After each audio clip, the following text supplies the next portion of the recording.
Erravelli farm house లో కాసేపట్లో కేసీఆర్ కీలక సమావేశాన్ని నిర్వహించబోతున్నారు. బీఆర్ఎస్ మాజీ మంత్రులతో భేటీ కాబోతున్నారు. ఉమ్మడి మహబూబ్ నగర్, నల్గొండ, రంగారెడ్డి జిల్లాలకు చెందిన మాజీ మంత్రులతో భేటీ అవ్వబోతున్నారు. పాలమూరు, రంగారెడ్డి ఎత్తిపోతల ప్రాజెక్టుపై మరోసారి చర్చించనున్నారు. అలాగే త్వరలో బీఆర్ఎస్ నిర్వహించే సభల తేదీలపై చర్చించే ఛాన్స్ ఉంది. అటు అసెంబ్లీ సమావేశాల్లో అనుసరించాల్సిన వ్యూహాలపై కేసీఆర్ దిశానిర్దేశం చేయనున్నారు. ఈ సమావేశంలో కేటీఆర్, హరీష్ రావు పాల్గొనబోతున్నారు. ఇదే అంశానికి సంబంధించిన పూర్తి డీటెయిల్స్ మా కరెస్పాండెంట్ ప్రతాప్ అడిగి తెలుసుకుందాం. ప్రతాప్,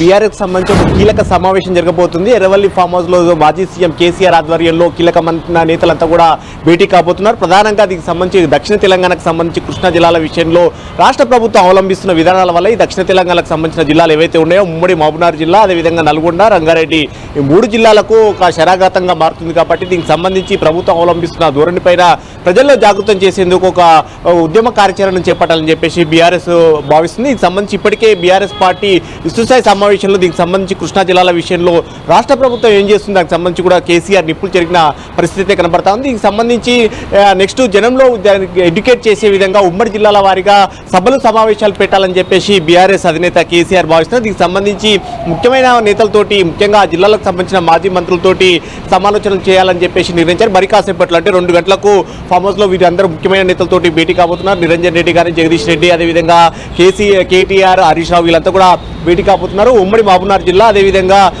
రంగారెడ్డి జిల్లా, అదేవిధంగా నల్గొండ ఈ 3 జిల్లాల్లో కూడా బహిరంగ సభలు ఏర్పాటు చేసి అక్కడ ఈ కృష్ణా జిల్లాల వల్ల ఏ విధమైన నష్టం జరుగుతుందనే దానికి సంబంధించి ముఖ్యంగా ఏపీ ఏ విధంగా తరలించుకుపోతుంది పోతిరెడ్డిపాడు, అదేవిధంగా కొత్తగా ఏపీ పోలవరం నుంచి కూడా వాటర్ను నల్లమల్ల సాగర్కు వాటర్ తరలించాలని చెప్పేసి భావిస్తుంది. గోదావరి జిల్లాలు ఇప్పటికే గోదావరి జిల్లాలకు సంబంధించి పట్టుసీమ ద్వారా 40 టీఎంసీలు తరలిస్తున్న నేపథ్యంలో అందులో వాటాకు సంబంధించి కూడా తెలంగాణ సాధించలేకపోతుందని చెప్పేసి కేసీఆర్ ఇప్పటికే దీనికి సంబంధించి ప్రభుత్వం పైన విమర్శలు చేయడం జరిగింది. అదేవిధంగా పాలమూరు, రంగారెడ్డికి సంబంధించి బీఆర్ఎస్ హయాంలో ఏదైతే పాలమూరు జిల్లాకు సంబంధించి పచ్చదనం చేసేందుకు పెద్ద ఎత్తున ప్రాజెక్టును చేపట్టడం జరిగింది. పాలమూరు, రంగారెడ్డికి సంబంధించి కూడా దీనికి సంబంధించి డిపిఆర్ను కూడా కేంద్రం వెనక్కి పంపిన తర్వాత కూడా ఇప్పటివరకు చప్పుడు చేయట్లేదు. దీనికి సంబంధించి కూడా కేంద్రం పైన ఒక ఉద్యమ పెద్ద ఎత్తున పోరాడాల్సింది ఉన్నా ఇప్పటివరకు రాష్ట్ర ప్రభుత్వం నిమ్మకుండిపోయిందంటూ కూడా కేసీఆర్ దీనికి సంబంధించి కూడా విమర్శలు చేయడం జరిగింది. అయితే ఈ అంశాలకు అన్నిటికి సంబంధించి కేంద్రం పైన పోరాటం చేసేందుకు ఒకవైపు పాలమూరు ప్రాజెక్టు సంబంధించిన డిపిఆర్ వెనక్కి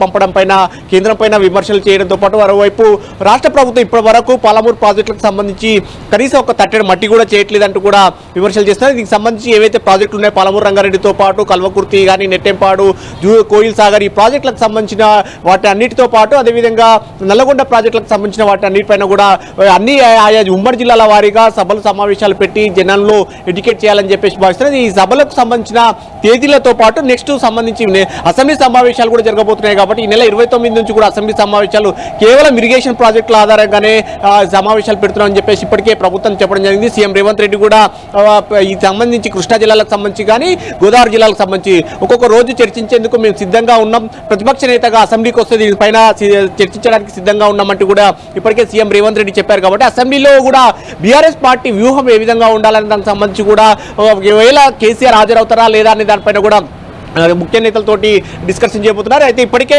ఇరిగేషన్ శాఖ మంత్రిగా గతంలో పనిచేసిన హరీష్ రావు ఉన్నారు. కాబట్టి దీనిపైన ఇరిగేషన్ పైన పూర్తిగా అవగాహన ఉన్న నేపథ్యంలో అసెంబ్లీలో బీఆర్ఎస్ వ్యూహం ఎలా ఉండాలని దానిపైన కూడా కేసీఆర్ సమాలోచనలు చేసే అవకాశం ఉంది. Madhavi, right, thank you Pratap.